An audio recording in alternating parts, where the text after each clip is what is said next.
ሰላም ውድ ቤተሰቦቻችን በዚህ ቻናል ላይ የተለያዩ የመዝናኛው ዓለም አነጋጋሪና ወቅታዊ መረጃዎችን በስፋት እንመለከታለን። እናንተም ለቻናላችን አዲስ ከሆናችሁ ቻናላችንን ሰብስክራይብ በማድረግ እንድትቀላቀሉን እየጋበዝኩኝ ለዛሬ ያስኩላችሁን መረጃ አስደምጣችኋለሁ። አብራችሁኝ ቆዩ። በዛሬው መረጃችን እንግዲህ ስለ ሙዚቀኛው አስጌ እንመለከታለን። ሙዚቀኛው አስጌን በተመለከተ ከሰሞኑ በርካታ መረጃዎች በተለያዩ ማህበራዊ ትስስር ገጾች ላይ በስፋት እየተጋሩ ቆይተዋል። አስጌ በማህበራዊ ድረገጹ ላይ ያጋራውን መልእክት ተከትሎ በርካቶች የተለያዩ ሀሳቦችን እየገለጹ ሲሆን ጉዳዩም በስፋት አነጋጋሪነቱን ቀጥሏል። ዛሬም ድረስ ያነጋገረ የሚገኘው የሙዚቀኛ አስጌ ዳንዳሻው ጉዳይም እጅግ አነጋጋሪ ሆኖ የቀጠለ ሲሆን በዚህም ጉዳይ ላይ በርካቶች የየራሳቸውን የተለያዩ ሀሳቦችን በመስጠት በርካቶችም ተቃውሟቸውን እያሰሙ ይገኛሉ። አንዳንዶች ሲደግፉት፣ ሌሎች ደግሞ ለምን እንዲያለ የሚሉ ሀሳቦችን በመሰንዘርም የተለያዩ ሀሳቦችን ምላሾችንም እየሰነዘሩ ይገኛሉ።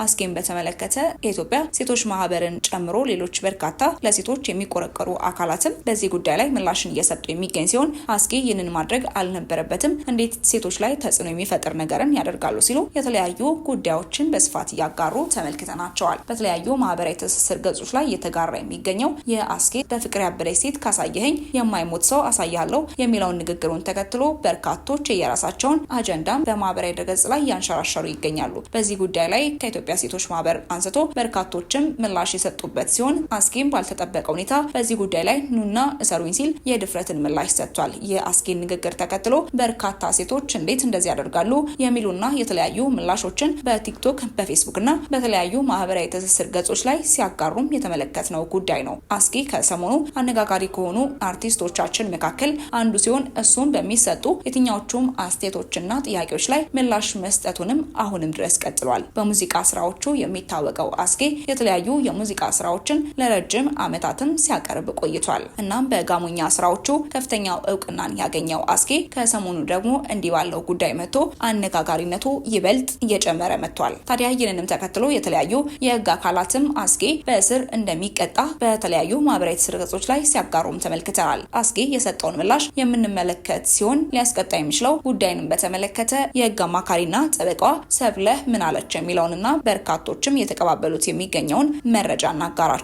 የህግ ባለሙያና ጠበቃ ወይዘሮ ሰብለ አሰፋ እንደተናገረችው ድምፃዊው ከ5000 በላይ ተከታይ ባለው ገጹ ሴቶችን በአንድ ክበብ ውስጥ አጭቆ ሁሉም አንድ ናቸው የሚለው ድምዳሜ እጅግ የተሳሳተ ነው። ሴቶች በእምነት፣ በባህል፣ በእድሜ፣ በትምህርት ያገባና ያላገባ በሚልና በሌሎች የተለያዩ ሆነው እያለ አንድ ናቸው ማለት ሐሰተኛ መረጃን በማሰራጨት የሚያስከስሰው እንደሆነ ነው ጠበቃ የጠቆመችው። ከዚህ ቀደምም በተለያዩ ማህበራዊ ትስስር ገጾች ላይ ሲጋራ እንደተመለከትነው አንድ ግለሰብ ከ5000 በላይ ተከታዮች በማንኛውም ድረገጽ ላይ ካሉት ራሱን የቻለ አንድ ሚዲያ ነው። ታዲያ በዚህም ሚዲያ ነው ተብሎ በሚታሰበው እጁ ላይ ባለው ማንኛውም አካውንት ላይ የተለያዩ መረጃዎችን ቢያሰራጭ የሚመለከተው አካል ሊጠይቀው እንደሚችልም ነው መረጃዎች የሚጠቁሙት። ታዲያ ጠበቃዋ በሁለተኛ ደረጃ እውቅናንና ተደማጭነቱን ተጠቅሞ ከ5000 በላይ ተከታይ ባለው ገጹ ላይ ሴቶች ስታተስን ወይም ደግሞ የሀብት መጠን እንጂ ሰው አያፈቅሩም ብሎ በማሰራጨቱ በተለይ ነገሩ ማገናዘብ በቅጡ በማይችሉ ግለሰቦችም የበለጠ ሴቶች ላይ መድሎ እንዲፈጸምባቸው እንዳያፈቅሩ በጥርጣሬ እንዲታዩ የሚያደርግ በመሆኑ ሐሰተኛ መረጃና የጥላቻ ንግግሩ መከላከል አዋጅም 1185 መሰረት 3 ዓመት እስራትና 100,000 ብርም እንደሚያስቀጣ የተናገሩ ሲሆን በመሆኑም ሴቶች ለፖሊስ በማመልከትም መክሰስ እንደሚችሉ በማህበራዊ ገጿ ላይ መልእክቷን አስተላልፋለች።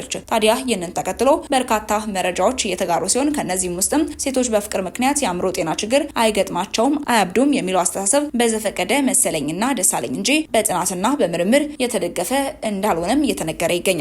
እንዲያውም በኢትዮጵያ በአፍሪካና በዓለም ዙሪያ የተካሄዱ በርካታ ጥናቶች እንደሚያሳዩትም ከፍቅር ህይወት ጋር የተያያዙ ጭንቀቶች፣ ስትረስ፣ ስሜታዊ ጥቃትም፣ ኢሞሽናል አቢዩዝ፣ ያለመፈለግ ስሜት፣ ሪጀክሽን፣ ክህደትና የፍቅር ግንኙነት መፍረስን ጨምሮ በተለይም በሴቶች ላይ የአእምሮ ጤና ችግሮችን ማበድን ሲያስከትሉ ሁሌም የሚስተዋል እንደሆነ ነው የተለያዩ መረጃዎችም የጠቆሙት። ከ2009 ዓ.ም እስከ 2017 በተደረገ አንድ ጥናትም በአማኑኤል ሆስፒታል በድብርት ምክንያት የገቡ ወጣት ሴቶች የፍቅር ግንኙነት ችግሮችን በቁጥር ከቀዳሚዎቹ እንደሆኑም አመላክቷል። አስጌ ዳንዳሾ በፍቅር ምክንያት ያበደች ሴት ካሳየኸኝ የማይሞት ሰው አሳያቸዋለሁ ብሎ ከጻፈ በኋላ የኢትዮጵያ የህግ ባለሙያዎች ማህበርን ጨምሮ ከብዙዎችም ትችትና ቅሬታ ሲበዛበት እኔ ሁሉንም አይደለም ያልኩት በማለትም ምላሽን ለመስጠት ሞክሯል። አስጌ ምንም እንኳን ምላሽን ቢሰጥም አሁንም በርካቶች የተለያዩ ሀሳቦችን እየሰነዘሩ ይገኛሉ። አስጌ በምላሹ እንዲህ ሲል ነው የተደመጠው። የሀገር ካስማ ምስክር ነው። ድምፃዊ አስገኘው አሽኮ ምላሹን ምላሹን ሰጥቷል። በመጀመሪያ ደረጃ ጽሁፌ ላይ ሁሉንም ሴቶች የሚል የለም። ምንም አማርኛ አራተኛ ቋንቋዬ ቢሆንም ሴቶች ስል ከአንድ በላይ መሆናቸውን እንጂ ሁሉም ማለት እንዳይደለ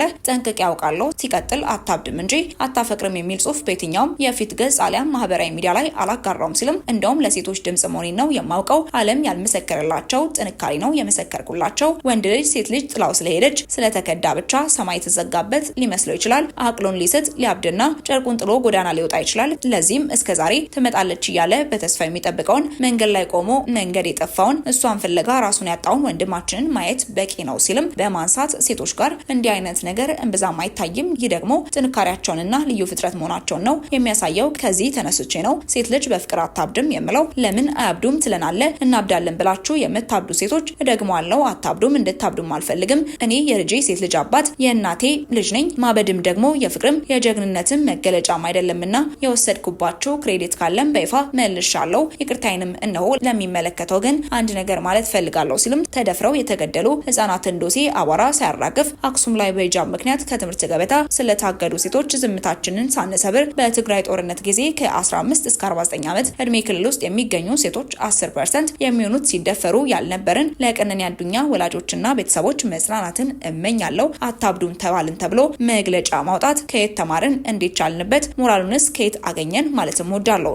ግን ለሴት ልጅ ያለኝን ፍቅርና ክብር በልጄ በእናቴና ዙሪያ ባሉ እንዲሁም በቅርበት በሚያውቁ ሴቶች ማረጋገጥ ይቻላል። የሀገር ካስማ ለሴቶች እኩልነት የተሰራ ሙዚቃ ምስክሬ ነው። በመጨረሻም በነጻ ሀሳባችን በአማርኛችን በመልካችንና በመጣንበት አቅጣጫ ለማሸማቀቅ የሚደረገው የትኛውም ተግባርና እንቅስቃሴን እቃወማለሁ። አመሰግናለሁ። አሁን ኑና ሰሩኝ። ሴት በፍቅር አታብድም በማለት ነው አስጊ ደነሾ ከተለያዩ አካላት በሚነሱበት ትችቶችና ነቀፌታዎች ላይ ምላሽን እየሰጠው። ውድ ተመልካቾቻችን ለእሳቱ የነበረን መረጃ ይህንን ይመስል ነበር። በቀጣይ እስክንገናኝ ድረስ ቸር ቆዩልን። ቻናላችን ሰብስክራይብ ማድረግ እንዳትዘነጉ። መልካም ቆይታ